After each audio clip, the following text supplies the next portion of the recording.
It was at a youth entrepreneurship summit that Job, a 30-year-old business consultant, met Maureen, a 26-year-old creative writer and fashion entrepreneur, and both are from Kaduna. Their first interaction happened during a breakout session about branding in Kaduna State. Job, articulate and focused, had just delivered a short talk when Maureen asked a question that impressed him. She had this quiet intelligence that immediately struck him. Later that evening, they bumped into each other again near the food court. A casual conversation turned into shared laughter, and before long, they were exchanging numbers. What started as a professional interaction quickly morphed into something more. Text turned into calls, calls into video chats, and video chats into weekend visits between Banawa and television. They shared everything: values, music, dreams, and a deep desire to build a legacy in Kaduna. Job admired her passion for storytelling and women empowerment. Maureen loved his stability and vision for family life. By the 6th month, they were in love. The kind of love that made them believe they could conquer anything together.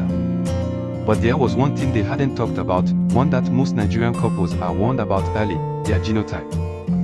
Job and Maureen had been dating for a little over 9 months when discussions about marriage began. Job's family had met Maureen during a trip to Job's village for a wedding, and everyone was charmed. "She's a wife," Job's mother had whispered with a smile. Maureen's family were open, largely because of Job's sincerity and respectful approach. During a quiet dinner one evening, Job said, "Babe, we should do all our tests. Blood group, HIV, genotype, everything. Let's just get it out of the way." Maureen nodded. It made sense. Many of her friends had done it as part of premarital preparations. Job put a call through to his friend Ayuba Magu, who is a medical laboratory technician, and booked an appointment for Saturday. The test was simple. Blood drawn, results in 2 days. Maureen, already knowing she was AS, hoped it wouldn't be a problem. Job assumed he was A, like his older brother. He had never been tested, but no one in his family had sickle cell. 2 days later, they returned. They got their results. Maureen opened hers. It was as expected. Job's hands shook slightly as he opened his envelope. He shouted, "Ah! What does this mean?" They sat in silence. The envelope between them was like a bomb. Ayuba Magu explained further. "As you both know, AS means you carry the sickle cell trait. If 2 AS individuals have children, each pregnancy carries a 25% chance of resulting in a child with sickle cell disease (SS). As such, I will advise you both don't continue with this marriage talk." Job leaned back in the chair, stunned. Maureen closed her eyes. That night, Maureen couldn't sleep.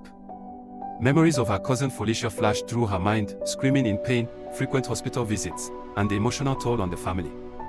Felicia had SS and died at the age of 60. Days turned into weeks.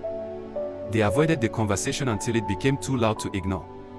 "I love you, Job," she said one evening, tears in her eyes, "but I'm scared of bringing a child into this world to suffer." When Job told his parents, his father was quiet, but his mother frowned deeply. "You mean to tell me you didn't test before falling in love?"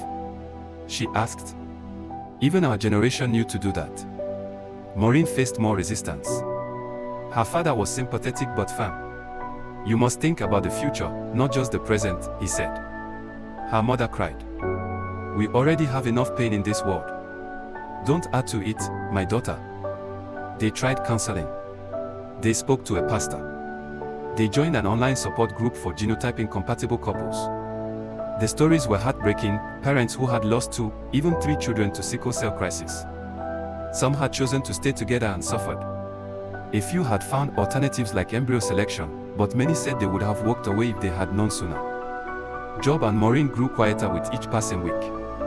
Their calls became shorter. Their smiles more forced. It wasn't a lack of love, it was the burden of knowing that their union could bring pain to someone yet unborn. Eventually, they had a conversation neither wanted. "I will always love you," Job whispered. "And I will never forget you," Maureen replied. They didn't say goodbye. They just stopped talking about the future. A year passed.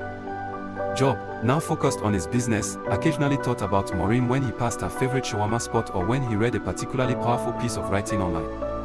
He sometimes wondered if things could have been different, if they had met earlier, or if their genotypes were different.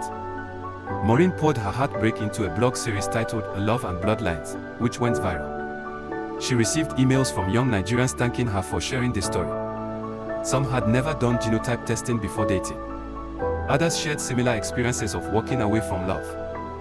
The pain didn't disappear, but it gave birth to purpose.